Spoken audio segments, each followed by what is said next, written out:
ಇಬ್ಬರಿಗೂ ಬರ್ತಾವೆ ನಮ್ಮ ಶ್ರೀರಾಮುಲು ಅವ್ರಿಗೆ ಮತ್ತು ಸತೀಶ್ ಅವರಿಗೆ ಬರೀ ಒಬ್ಬರೊಬ್ಬರು ಟೀಕೆ ಮಾಡೋಗಿದ್ರು. ಇನ್ನಾದರೂ ಈಗ ಮಾಡಿದ್ರೆ ಭಾಳ ಸಂತೋಷ. ಹೊರಗೆ ಹಾಕಿಲ್ಲ ಅದನ್ನೆಲ್ಲ ಏನೇನು ಮಾಡಿದ್ರು ಇಲ್ಲಿವರೆಗೆ ತಮ್ಮ ಸಮುದಾಯಕ್ಕೆ ಗುಡಿ ಮತ್ತೇನೋ ಕಟ್ಟೋದಂತಲ್ಲ, ಶಿಕ್ಷಣಕ್ಕಾಗಿ ಏನೇನು ಮಾಡಿದರು, ಅವ್ರ ಬದುಕಿಗೆ ಏನೇನು ಮಾಡಿದ್ರು, ಉದ್ಯೋಗಕ್ಕೆ ಏನೇನು ಮಾಡಿದರು, ಅವುಗಳೆಲ್ಲ ಇಬ್ಬರು ಬಿಡುಗಡೆ ಮಾಡಲಿ. ಶ್ರೀರಾಮುಲು ಬಿಡುಗಡೆ ಮಾಡಲಿ, ಜೊತೆಗೆ ನಮ್ಮ ಸತೀಶ್ ಅವರು ಬಿಡುಗಡೆ ಮಾಡಲಿ. ಇಬ್ಬರು ಇವತ್ತು ಒಂದು ಟರ್ನಿಂಗ್ ಪಾಯಿಂಟ್ ಬಂದಿದ್ದಾರೆ, ಈ ರಾಜ್ಯದ ಮುಖ್ಯ ಚೈತನ್ಯ ಆಗಿದ್ದಾರೆ. ಜೊತೆಗೆ ಇಂದೆಲ್ಲ ನಾಳೆ ಮೋಸ್ಟ್ ಪ್ರೊಬಬಲಿ ಹೋರಾಟ ಮಾಡಿ ಮುಖ್ಯಮಂತ್ರಿ ಆಗುವಂಥ ಸಾಧ್ಯತೆ ಸತೀಶ್ ಅವರಲ್ಲೂ ಅದ. ಅದೇ ಕಾಲಕ್ಕೆ ರಾಮುಲು ಅವರಲ್ಲೂ ಅದ, ಅವರು ಹಂತಕ್ಕೆ ಬರ್ತಾ ಇದ್ದಾರೆ. ಆದರೆ ಆಗ್ತಾರೆ ನಾವು ಬೇರೆ ಭವಿಷ್ಯ ಬಿಟ್ಟಿದ್ದು ಅಂಥವ್ರು ಇವತ್ತು ಅವರಿಂದ ನಾವು ಬಯಸೋದು ಇಷ್ಟ. ಅಟ್ಲೀಸ್ಟ್ ನಮ್ಮ ಸಮುದಾಯನ ಎಷ್ಟು ಮಟ್ಟಿಗೆ ಬೆಳೆಸಿದ್ದಾರೆ ಏನು ಎಂತು ಅಂತಾರೆ. ಇವತ್ತು ನಾವು ಇದೇ ಸಂದರ್ಭ ಇನ್ನೊಂದು ಮಾತು ಹೇಳಬೇಕಾಗ್ತದೆ.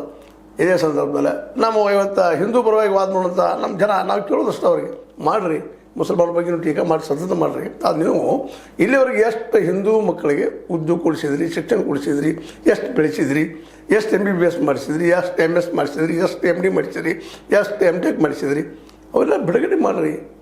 ಮತ್ತು ಉದ್ಯೋಗ ಎಷ್ಟು ಕೊಟ್ಟಿದ್ರಿ, ನಿರುದ್ಯೋಗಿಗಳು ಯಾಕಿದ್ದಾರೆ ಅನ್ನೋದು ಸಹಿತ ನಾವು ಇವತ್ತು RSS ಕೇಳಬೇಕಾಗ್ಯದ, ಹಿಂದುತ್ವ ಪ್ರತಿಪಾದನೆ ಮಾಡೋರಿಗೆ ಅವರು ಕೇಳಬೇಕಾಗಿದೆ. ಯಾಕೆ ಅವ್ರ ಕೈಯಲ್ಲಿ ಅಧಿಕಾರ ಅದಾರ ಕಳೆದ 12 ವರ್ಷಗಳಿಂದ ಅನ್ನುವಂಥ ಮಾತು ಹೇಳ್ತಾ ಇದೇ ಕಾಲಕ್ಕೆ ಇವ್ರಿಗೂ ಸಹ ಸತೀಶ್ ಮತ್ತು ಶ್ರೀರಾಮುಲು ಅವರು ತಮ್ಮ ಸಮುದಾಯಕ್ಕೆ ಏನು ಕೊಟ್ಟರು ಅನ್ನೋದನ್ನ ಇವತ್ತು ಬಿಡುಗಡೆ ಮಾಡಿ ಅನ್ನೋದು ಎರಡೂ ಕಡೆ ಅವ್ರ ವಿರೋಧಿಗಳ ವಾದ.